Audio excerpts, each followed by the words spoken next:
Welcome back to Desire TV. I am your host, Eva Blake, and today we're talking about desire.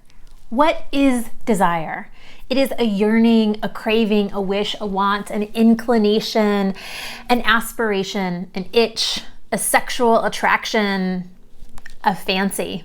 Desire is a fuel. It's a gift. It is a window into the possibilities for the future. It is an inevitability.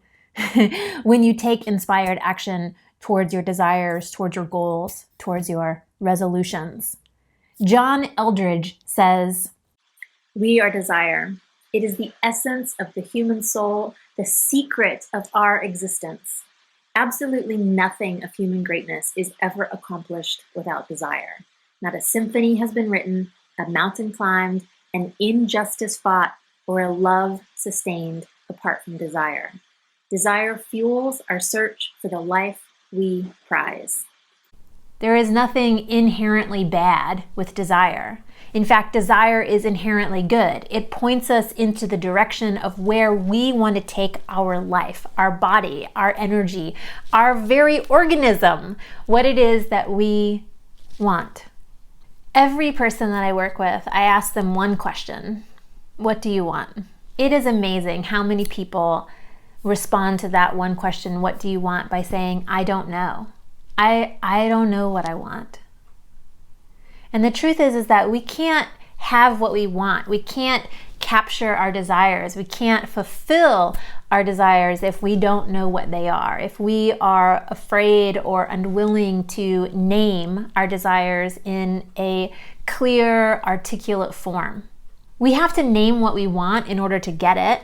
We have to name what we want with other people in order to invite them in to participate in creating and fulfilling that desire with us. And I'm not just talking about sex and play and intimacy and pleasure. I'm talking about parenting and leadership and duties of democracy and civic responsibility and community engagement. I'm talking about how we show up in relationship with our parents or our children or our siblings, how we show up in relationship to the planet, how we show up in relationship to our own sexuality. If we don't know what we want, there's no way that we can get it. And if we only know what we don't want, it's really a good start, but it's not going to help us fulfill our desires for what we do want. So let me say that again. If all we know is what we do not want, then that becomes this thing that we are continuing to orient ourselves around. This thing that I do not want is the only thing that is in my field of vision.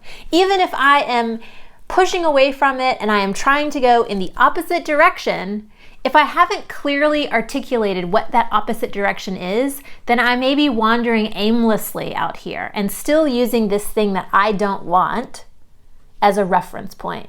I don't want a partner who smokes. I don't want to be treated like shit. I don't want to struggle with my orgasm. I don't want to have performance anxiety. I don't want to repeat bad relationships over and over again. I don't want to treat my partner poorly. I don't want to have to deal with my partner's X, Y, and Z, right? All of those lists, all of those desires that say I don't want, the only thing that they have in common is that you want to get away from them, right? But it is also something that you're continuing to use as an anchor point, as a point of orientation, as a point on the compass in order to find your way. And that's not the best way to do it. It's one way to do it, but it's not the best way. So I am challenging you to make a list of 100 desires, to actually sit down with your pen and your paper and write it all out. Lots of people that I work with, they get really anxious about this step in the process and they say, I don't have that many desires. There's no possible way that I can come up with 100 desires. I don't even know what I want. Look, the purpose of this step in the process of knowing what you want and going out and getting what you want is so that you can give yourself time and space to dream and fantasize and scribble it all down. It doesn't have to be perfect, since there's no such thing as perfect. This is just a rough draft. It doesn't have to be something that you present to anybody else. No one has to see this list. It is just for you. Anything you can think of, anything that excites you, anything that turns you on, anything that piques your interest, anything that is something that you've always wanted to do before you die, put it on this list.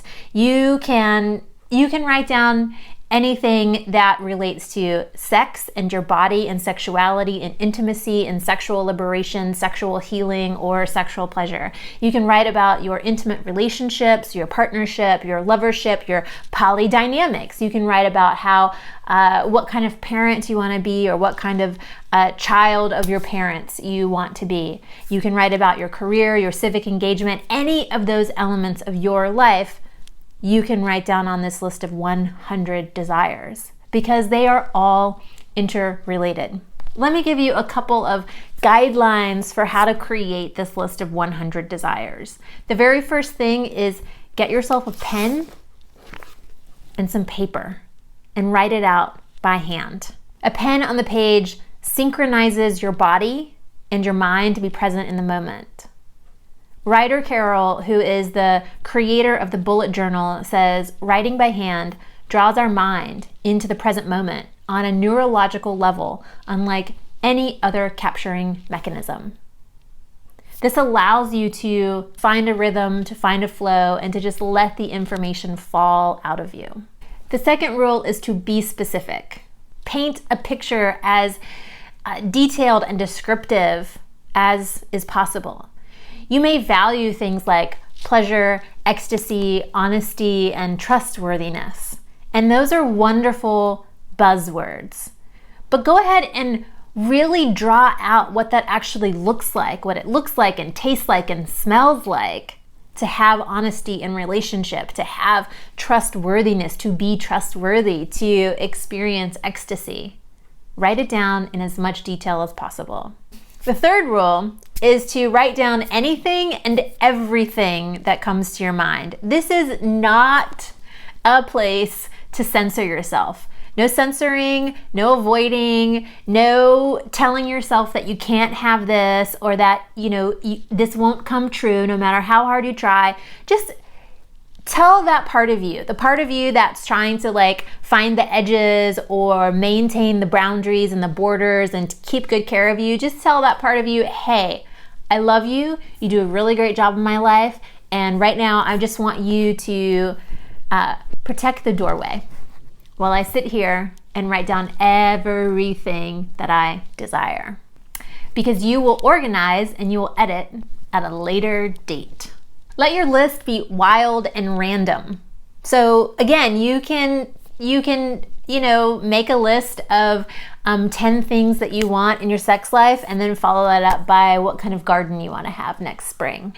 Give yourself the time that you really need to sit down, go with the flow, find your own rhythm in all of these desires, get them all onto paper without censoring yourself, and really let yourself stretch into your own imagination, your own fantasy life, your own joy, your own compulsion to survive. Let yourself dream big.